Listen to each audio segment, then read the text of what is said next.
So here's the 979-2. Today we're going to be going through a quick startup video just by powering on the machine, getting air going, and setting up for running a job.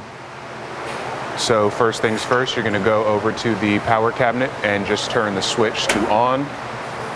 Next, you're going to go over to the FRL and turn the air supply on. The air will travel through the air filter, through the regulator, and finally for the air oil. And the last step would be powering up the control circuit switch on the actual control panel.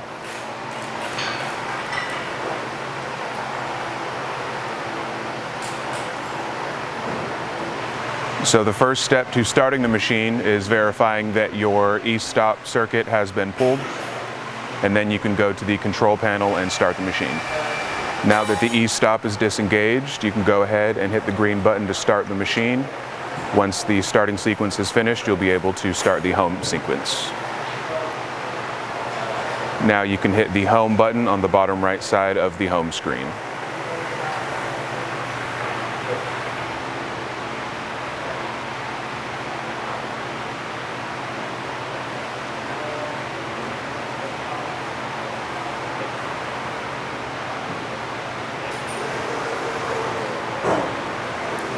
So now that the homing sequence is finished, you're able to go ahead and set up for running a job. You will choose between the angled cut, whether it's a header, right leg, left leg, or straight base.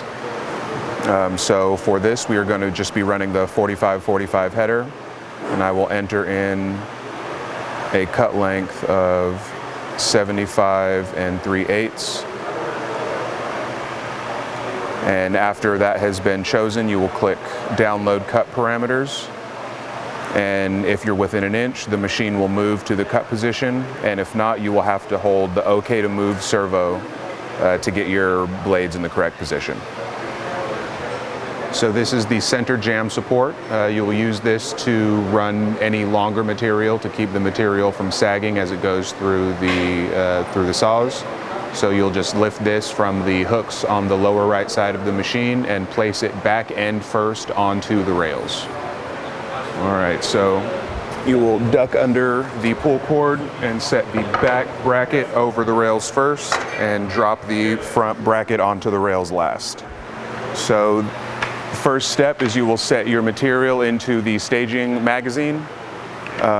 Your cut positions for each of these brackets will be spaced so you're about 1/8 of an inch away from the front reference of the magazine.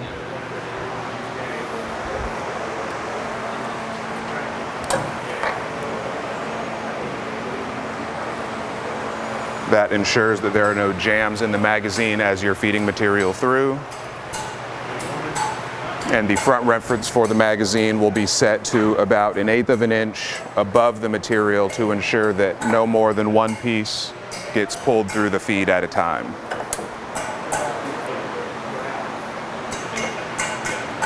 So this part of the magazine bracket is the 45-degree stop.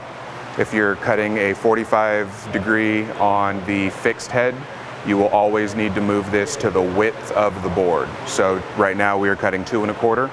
So I'm going to go ahead and set this to 2 1/4 on the tape measure up top and lock it down. Now that your magazine has been adjusted, you will want to go to the back side and adjust the dog clamp. You will loosen the kip handle here and slide it to the width of the board you're cutting and lock it down. This will ensure that your material stays up against the dog in the cut position. So now you'll go ahead and load the material into the magazine. You'll want to make sure if you're running material with a profile lower on one side than the other, you want the lowest profile facing the operator as you load them in. And you can just use the backstop for the magazine as a reference and make sure they're positioned all the way up against the 45-degree cut bracket. So once your parameters have been downloaded and you're ready to start your sequence, you will go ahead and hit the pedal once, release it, and then click and hold the pedal until the saws start.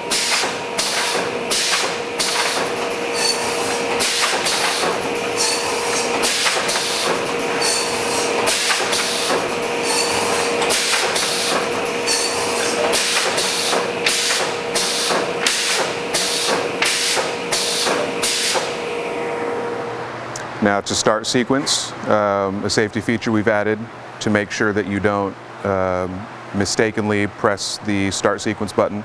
You'll have to hit it once, release, and then hit and hold again until the saws start. Once the saws start, you can release your foot from the pedal.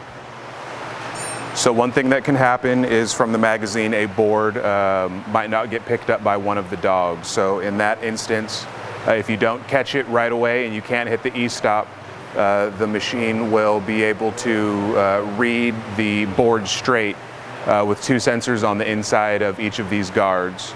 So I went ahead and fed a piece of material in crooked just to show you and how to clear the alarm.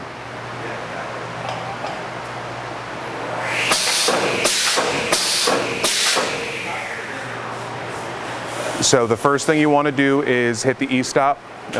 We recommend against manually feeding boards out to not damage anything on the back end of the machine. So you will just go in, push it through the brushes on one side, and once you're clear on the other, go ahead and pull it out, and now you can reposition it in your magazine and start production. So after you have removed the board from the feed, you will come and clear the alarms.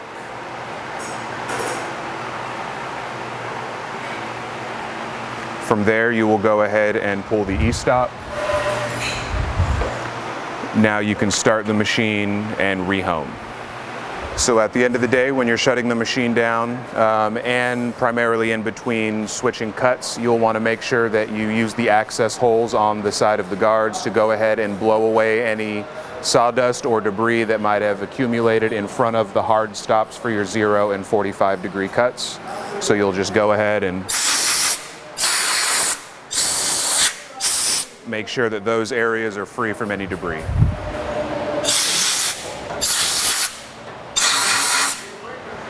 For shutting the machine down, you'll first power off the control circuit for the control panel. The second step would be to dump air at the FRL. And finally, cutting the power on the electrical panel itself.